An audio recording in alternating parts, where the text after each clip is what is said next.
we're going to talk about a guy who was a double threat, man. Great trumpet player and a great vocalist.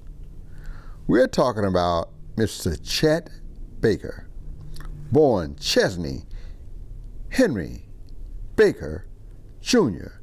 in 1929 in Yale, Oklahoma.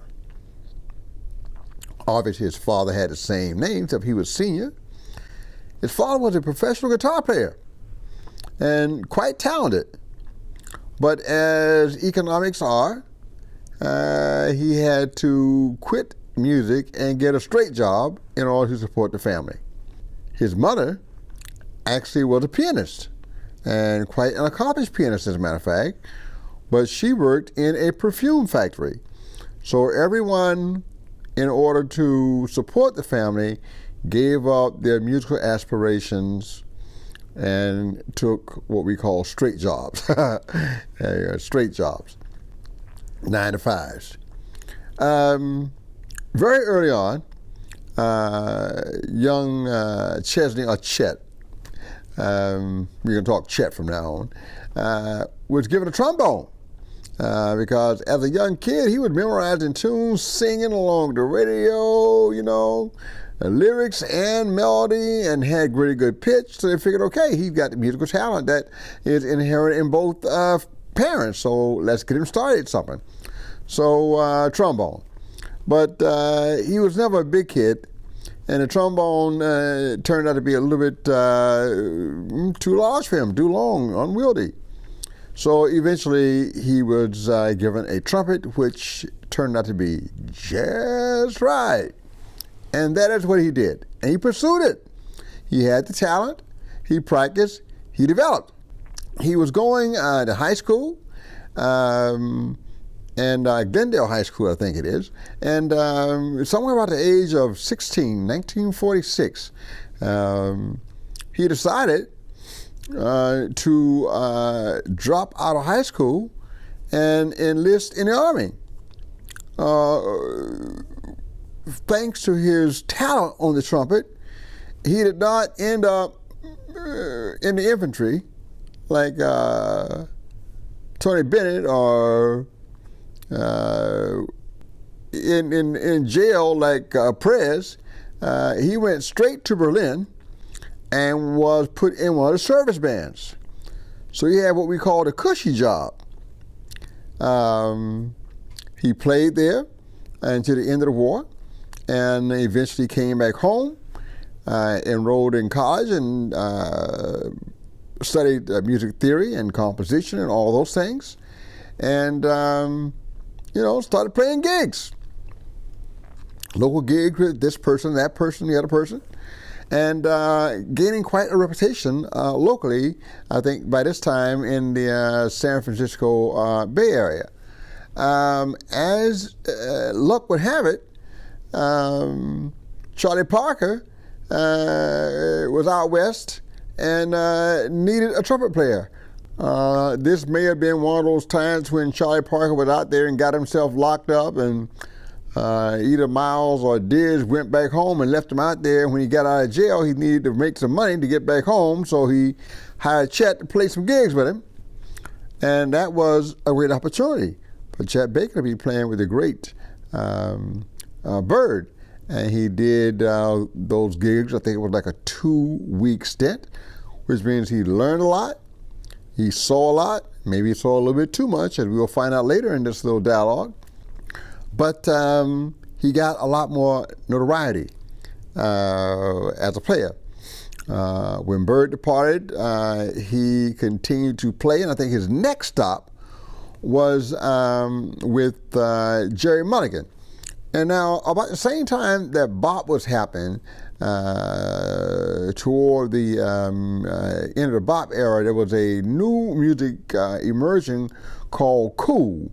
Miles was reputed to have started this. He did an album called Birth of the Cool, and that was really about the Nonette album he did, and believe it or not, recorded at the Royal Roost, which I just got through talking about. At any rate, the cool jazz was actually more of a West Coast thing. So Jerry Mulligan was actually one of the chief proponents of that, and Jerry Mulligan actually had worked with Miles as well, where Miles was doing his experimentations with the cool jazz style. At any rate, Chet Baker hooks up with Jerry Mulligan, and they've got a really good gig going on, and it's working because rather than playing unison lines like most horn sections did, they played lines where the horns interweave through each other, kind of like the early Dixieland style, where instruments complement each other rather than duplicate each other. You have to go listen to those recordings in order to get a sense of what that really is. And that worked for a while, but then, of course, Jerry Mulligan had his problems with substance abuse, and he got locked up. So once again, Chet Baker is on his own, and he starts his own quartets, and he has this revolving door of people in and out as he's trying to find his voice at that time. Many recordings, many gigs with the who's who of jazz at the time, especially on the West Coast. His vocal stylings were discovered on an album called Chet Baker Sings, and it's still one of his most popular albums and one of his most credible albums from a musical standpoint. As I said earlier, he was definitely a double threat, both a great trumpet player and a great singer. Everything nice and understated in the cool style of doing things. This continued to be his forte, that he could do both things, and he did, and he continued to perform in his cool jazz form throughout his career. Later on, he got a chance to return to Europe and Japan, make some recordings, do some composing. He was a very fine composer as well, probably owing to the time he spent in college studying composition and theory after his service in the military. He came back from Europe, and not long after, it was discovered that he himself had fallen victim to addiction. And it was something he struggled with in the final years of his life.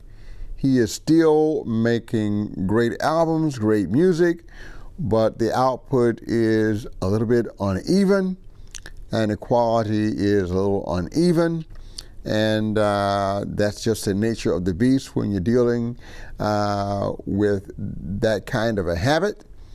And I think at the age of like 57, 58, he finally succumbed to the perils of drug addiction.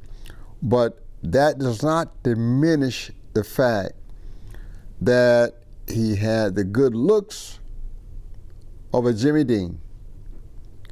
He had a voice like a Frank Sinatra, except smaller, and he had the trumpet skills of a Miles Davis. As a matter of fact, in the early 50s, 53 through like 56, he was consistently beating Miles Davis and Browning in both metronome polls and downbeat polls for trumpet superiority. So you're dealing with perhaps one of the most underrated musicians in jazz history. He was obviously a great trumpet player, had many, many admirers and very, very loyal fans, and his output over his life is astonishing, even given the fact that he did have addiction in the final years of his life. So we're not going to let that take away from the fact that here is one of the few people that could have just been a vocalist, who could have just been a trumpet player and had the good looks to be an actor. So he could have gone in any direction he wanted to, and he decided to go into all three directions at the same time and was very successful at it. So hats off to Mr. Chet Baker for all the wonderful music he made and the recordings he left for us to enjoy. Thank you, Chesney.